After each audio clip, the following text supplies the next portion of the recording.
Okay, gang, we're back. This is the fourth session. I've had to get a cup of tea. Excuse me.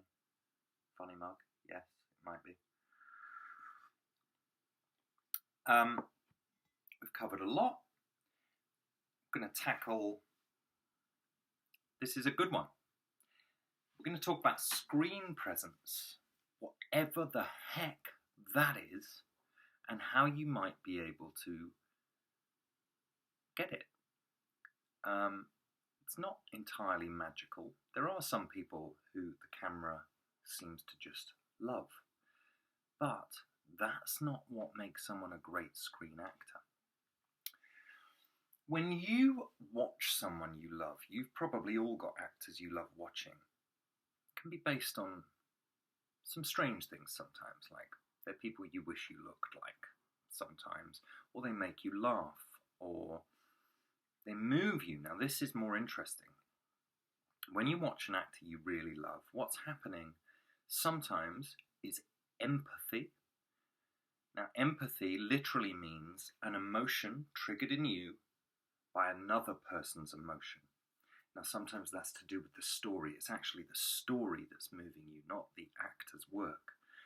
Now, empathy isn't in your control. You can't control which people watching your work are going to identify with your character and which ones aren't.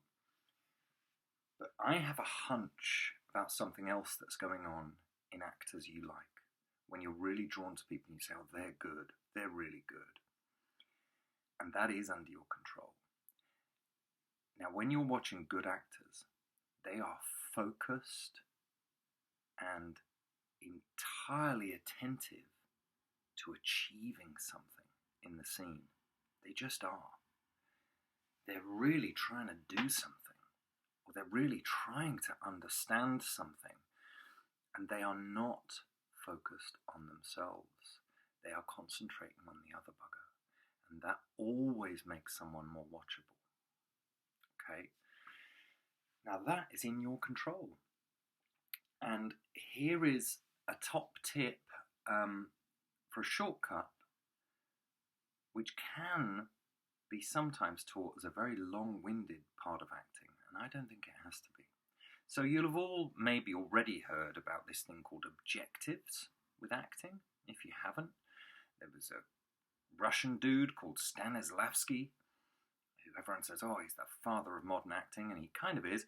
He was an amateur actor, okay, and not a very good actor by his own admission, and a fairly good director.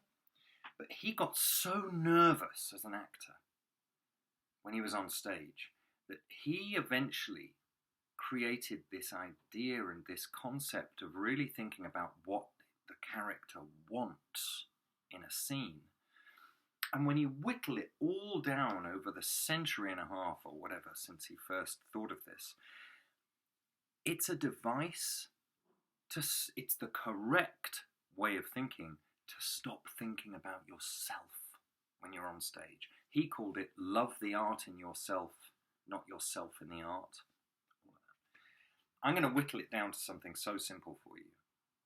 Now, if you were to look at a lot of very experienced professional actors' scripts, if you were to sneak onto their trailer, their Winnebago, and have a look at their scripts, you might be surprised at the little scribbles they've written in the margins of their scripts.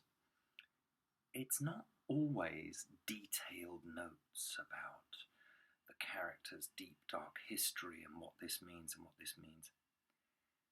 I tell you a truth, a shortcut. You can only think about one thing at a time, possibly in life, but definitely when you're acting.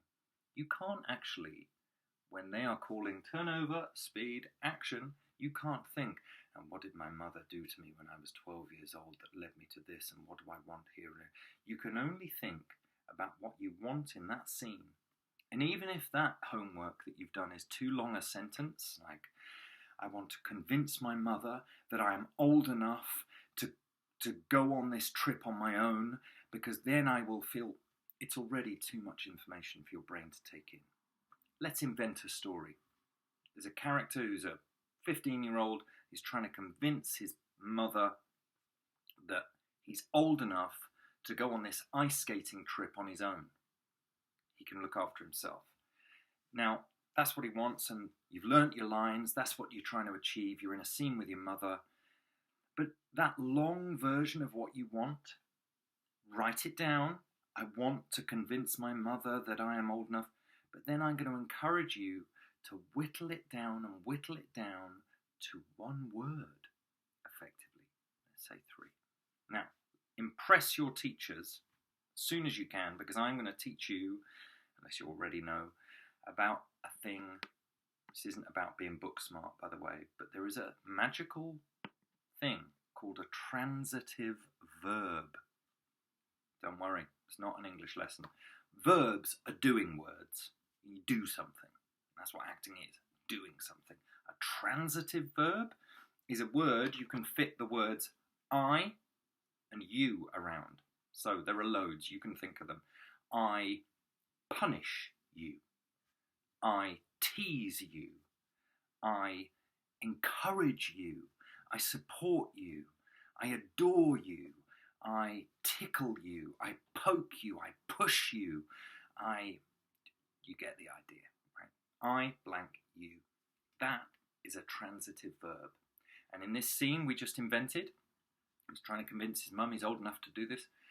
He might have a few, but they fit that. So when they're saying turn over, speed, they're about to call action, if you can reduce what you want to do in that scene and to that person opposite you to a word. So just before you start the scene, you know it fits with convince it. I convince you. So you've got that and it can fill your body. Transitive verbs, these actions that are one word, your whole body understands them. Your toes understand what it means to press. You might say, I press you. I push you, mother. I push. I encourage. I reassure. There you are. That's what he's probably doing to his mum. So just before they call action, he's like, I'm really going to reassure her. Reassure. He's learnt the lines really well, this actor. But what he does is concentrate on the woman playing the mother. He tries to reassure her. It's going to be fine, whatever the lines are. It's going to be fine, Mum. It's going to be fine. Honestly, I'll call you every day. I'll do this. He's reassuring what he's thinking about. And that keeps the performance going in this direction. The camera's over there, looking at you. Your performance is going towards the camera. Does that make sense? If you're being introverted and, well, Mum, honestly, the performance is going in and the camera has to work really hard to pick it up. When you play to the other actor and concentrate on the other actor, it's zooming towards the lens. Even if you're very still, your intention is zooming in the direction of the lens and it picks it up 50 times more clearly than if you do an introvert. Now, you might be playing a very introverted person. Obviously, these situations arise, and if so, there are still actions to play, like I ignore you. It's still about the other person. I disappear. I escape you. There are ways of tricking that round the other way, and it's still more active. So that's this little lesson was about screen presence not being a total mystery, and that all the guff about objectives with acting training is really useful. It's to stop you being self-conscious and to very simply play something to the other person in the scene. And it's much more like a sport then. It's like boxing or something. The rules are you've only got the lines of the scene, but you go out to win the scene. You want to achieve something. And you'll look so much better than someone who's just learnt the lines and is trying to look cool on camera. So it's about whether you want to be an actor or you want to just look cool. Listen, nothing wrong with looking cool, but I'd say there's a lot more fun and a better life to be had by being an actor.